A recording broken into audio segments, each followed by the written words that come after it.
Kita balikkan dulu ya topinya ya. Oke, ini ada kompor gas. Kompor gas.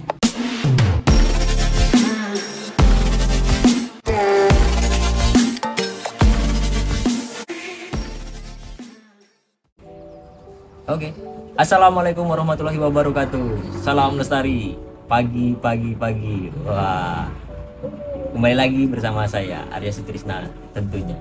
Nah, sekarang tunggu. apa tuh? Bang, kayaknya mukanya nggak kelihatan deh. Oh iya. Kita balikkan dulu ya topinya ya. Oke. Sekarang di hadapan saya sudah terlihat oleh kawan-kawan semua apa aja kira-kira. Ada gelas yang isinya teh. Tuh, teh yang ada hewannya. Masuk hewannya. Ternyata hewannya kepingin minum juga. Kemudian ada satu buah bingkisan yang nggak tahu kita apa namanya. Nanti setelah ini saya jelaskan. Kemudian ini ada kompor gas. Ini ada tabung gas. Kemudian ini ada bingkisan juga yang nggak tahu juga apa namanya. Nanti kita buka. Oke teman-teman semua. Nah, sebelum kita mulai apa yang ada di hadapan saya ini, saya mau minum dulu. Sungguh nikmat pagi-pagi minum teh. Oke, langsung saja.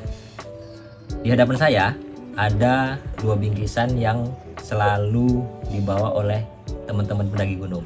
Nah, teman-teman pasti sebagian sudah pada tahu ini apa. Tapi sebagian teman-teman lain juga belum tahu ini apa bingkisannya. Nah, langsung aja ya kita buka ya.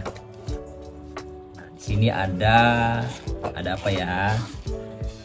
Ini ada kompor. Ini ada kompor bulat. Kompor windroof ya. Kompor windroof yang anti badai. Nah, ini sebagian pendaki gunung dijadikan apa ya? Kompor yang sangat berguna karena dilihat dari apa ya, dilihat dari fisiknya, kompor ini mampu menahan angin dan ini cocok untuk di kegiatan-kegiatan pendakian yang banyak badainya. Nah, ini dia. Nah, ini kompor bunga kalau kawan-kawan sering menyebutkan. Nah, ini ada kompor bunga. Nah, tapi kompor bunga ini tidak bisa digunakan untuk apa ya, untuk nesting yang peta, nesting TNI biasanya. Tapi kompor ini digunakan untuk cooking set yang bulat, nesting yang bentuknya itu peta, karena apa ya, mengganggu namanya ini. Nah, kecuali teman-teman pakai cooking set. Nah, ini cocok untuk dibawa ke gunung, cocok untuk dibawa ke gunung dengan menggunakan cooking set. Kemudian yang satu lagi ini ada kompor peta.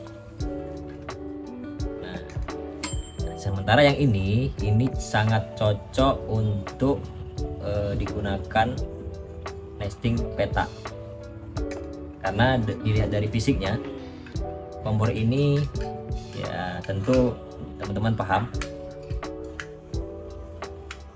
tidak ada halangan seperti kompor bunga.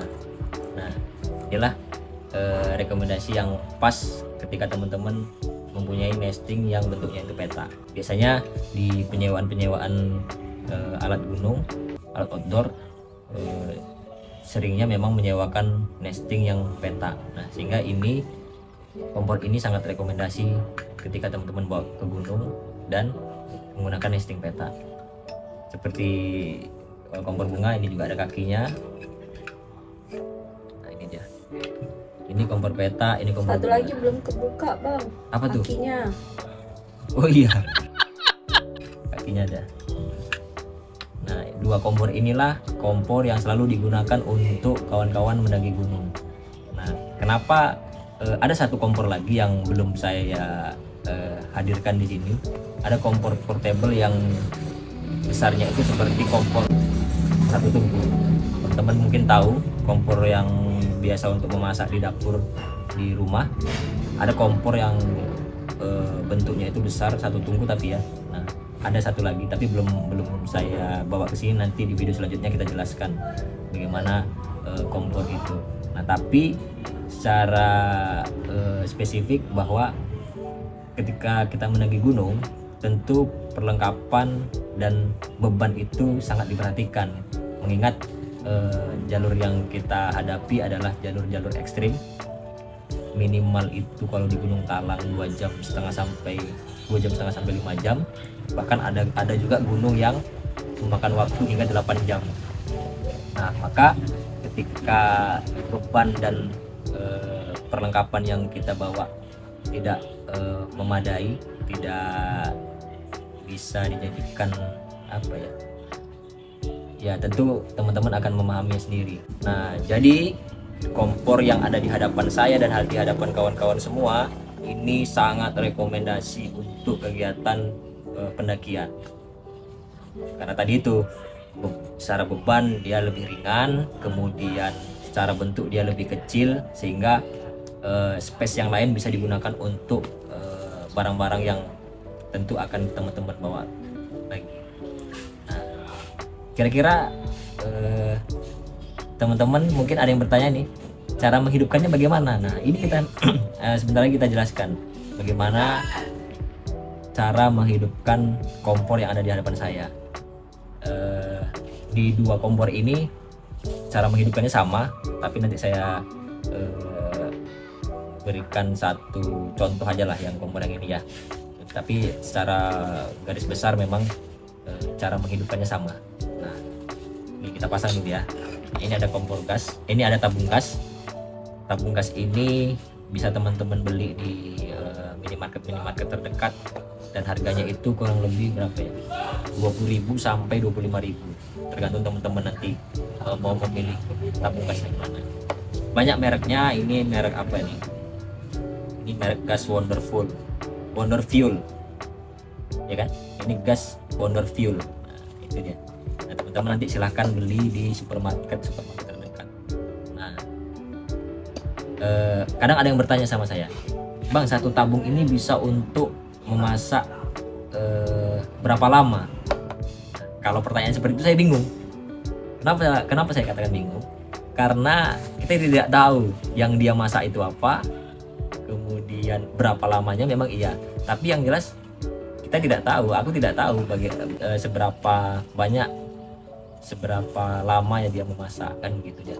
Nah, sehingga ketika mengukur tabung gas ini, kalau aku pribadi sih ini, untuk memasak nasi itu satu tabung ini bisa menghabiskan berapa ya, 1 kilogram beras lah kalau saya pribadi ya. 1 kilogram atau 1,5 kilo 1,5 kilo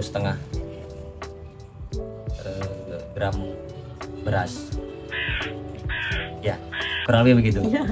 Nah, jadi kalau untuk masak nasi seperti itu. Jadi kalau untuk cuman masak teh, kopi, ya tentu akan akan lama digunakannya. Jadi ini gas ini tidak tergantung dari berapa lamanya, tapi tergantung dari seberapa banyak bahan-bahan yang kita masak. Jadi di tabung gas ini ada kowakan ya. Teman-teman bisa lihat nih, akan cowak dia, atau apa ya, bahasa umumnya cowak gitulah. Nah, kemudian ini ada Bang, aku zoom dulu nih. Oke, ini. Oke. Terlihat ya. Kemudian ini ada plat yang timbul. Ada 2 plat yang timbul nih. Nah, jadi ini apa ya? Inilah yang akan menjadikan penguncinya.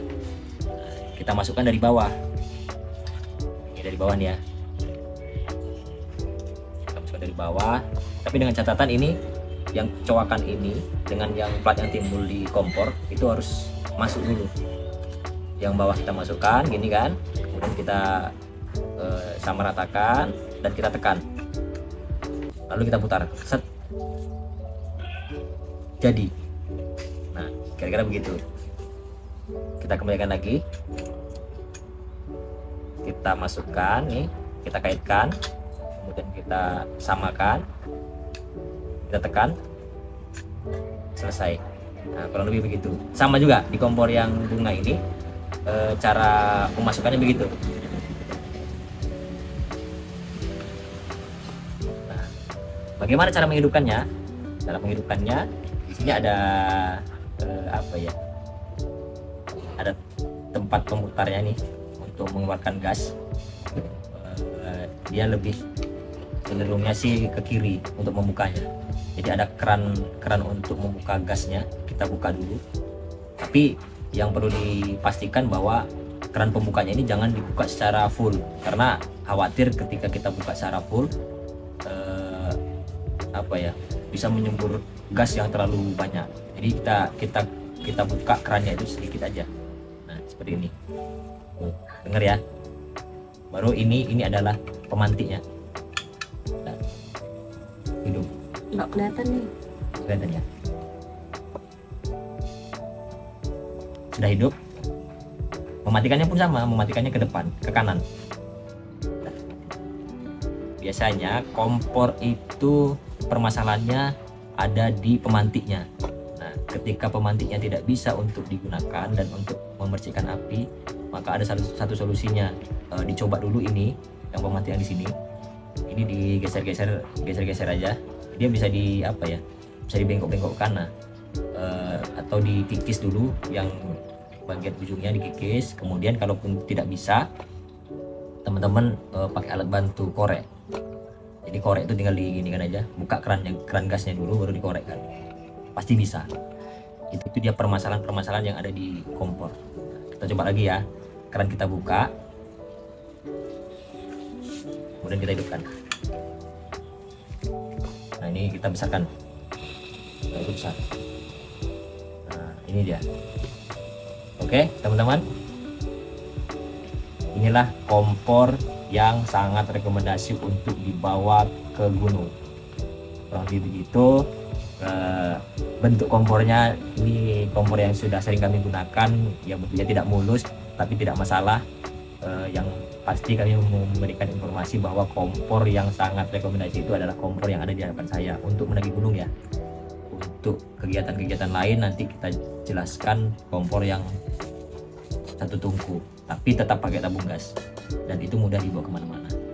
Oke, teman-teman, mungkin itu dulu yang apa yang bisa saya jelaskan peralatan outdoor yang ada di hadapan saya. Jadi setelah ini kita jelaskan alat-alat outdoor yang lain. Jangan lupa subscribe, share, like, dan komen agar channel YouTube ini bisa berkembang dan mampu memberikan informasi-informasi yang sifatnya informatif dan edukatif. Terima kasih. Assalamualaikum warahmatullahi wabarakatuh.